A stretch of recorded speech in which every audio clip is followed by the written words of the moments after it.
The Wire is considered by a lot of people to be one of the best TV shows ever. I want to know if y'all agree. And if you don't, what show do you think is the best? That's hard. That's hard. Wait, he's itching. I feel like we must. Go ahead, Toyin. I think the Wire was cool. But I think the best show of all time for me personally, and kind of just went to what we discussed tonight, hands down, A Different World. A Different World. Yes. If it wasn't for A Different World showed me Black excellence. It showed me that Black people can educate and empower other Black people to do well. It was one of the things that inspired me to stay in school and end up going to HBCU. It showed so many different examples, good, bad, in between. Definitely, I think that was the greatest show of all time, in my opinion. Is that what you were gonna say? It's not what I was going to say. To each his own. Yeah. Respectfully, I mean, that's just such a hard and loaded question, especially as someone who works in the industry. But I will say, I lost all faith in Hollywood when they canceled Lovecraft Country. I'm like, HBO, you did it before. Why not do it again? You had something lined up. It was all ready to go. You could have knocked it out the park and they canceled it. You had a Black female showrunner. You even had the nerds of all nerds supporting J.J. Abrams. You got him behind the project. And it's like, and see, if there's anything, if I would put that up in my top, 5 for any reason, it's because it shows that there is spiritual wickedness in high places. And that's what I'm gonna leave at. All right, what about you, Lamont? Man. I said this before, and I'm gonna say it again. The Boondocks. It speaks to me because I hear it, I see it every episode, I get something out of it, and it pokes fun at us. It's by us and it's for us, and Regina King is just the queen, hands down. Regina King, if you watching anywhere, I don't know which camera I can look at, but Regina, if you watching, all right, I'm married first off, so no, okay. However, okay, I just want to say you are a queen, okay? Now with that being said, listen, man, the Boondocks puts conversations on the table and they walk away from it. That's what I love so much. They did that really great episode about BET, which was funny. Again, it's satirical, so, it's satirical, but it was real. It was like, it makes fun of us.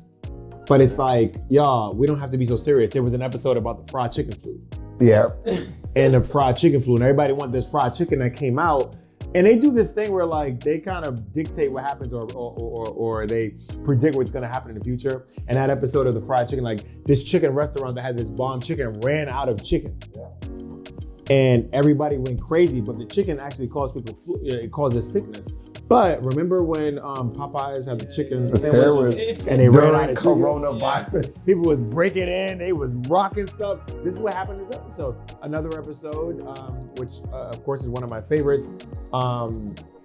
They had this, they had this, oh gosh, you can't talk about some of these episodes. I just realized that. Let me stop. The Boondocks, my joint, I'm sticking to it. That's my story. Go for it. Why did you not pick me before you picked him? Because that was mine. Are you serious? Yes. I'm sitting here trying to think of another show. I guess, okay, I'll go with my runner-up because you so eloquently shouted out the Queen Regina King and everything. Runner-up, dare I say, Chappelle's Show. Because it did the same thing. But the thing about the Chappelle Show that I thought was really great was, one, there's so many people that made little cameos in that show that are doing amazing things now. And it almost kind of is the updated version of In Living Color as far as kicking off a whole lot of different comedians' careers. Yeah. But also it did the same thing that Boondocks kind of did, where it did poke fun at things, it did find nuance to things.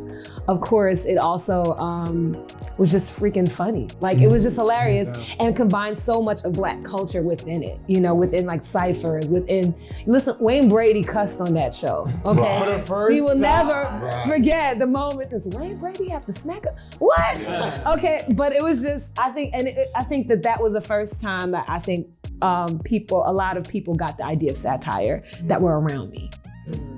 Can I just say one thing on that? Like, did you, when you watched the Chappelle Show, because I know I did this, it came out when I was in college, we gathered around the TV on Thursday to watch the Chappelle Show when it came out. So I never watched it alone. Oh, I was alone. I was a loner. Dang, just make me feel lonely. I was by myself on Thursdays. But no, I did that and I still watch episodes and I still quote episodes. Yeah. And I think for me, I'm gonna keep it basic, Fresh Prince of Bel-Air. And that's just because, once again, Will went from urban to a suburban, but I was a suburban kid, but I thought I was cool like Will, right? And so whether he was wearing the J's or flipping his jacket inside out, I was like, that's me. A lot of J's. Chazine, wrap it up. What you going with? Dang. So I was gonna say Fresh Prince, but I'm going to, since you already got that one, I'm gonna say In Living Color for every reason you mentioned, but it also was the first time I was discovering like, wait, a black man is, the whole family is like, this is their thing? I just couldn't understand that concept. So that in itself had such a great impact for me in my life. So I'm gonna go with that one.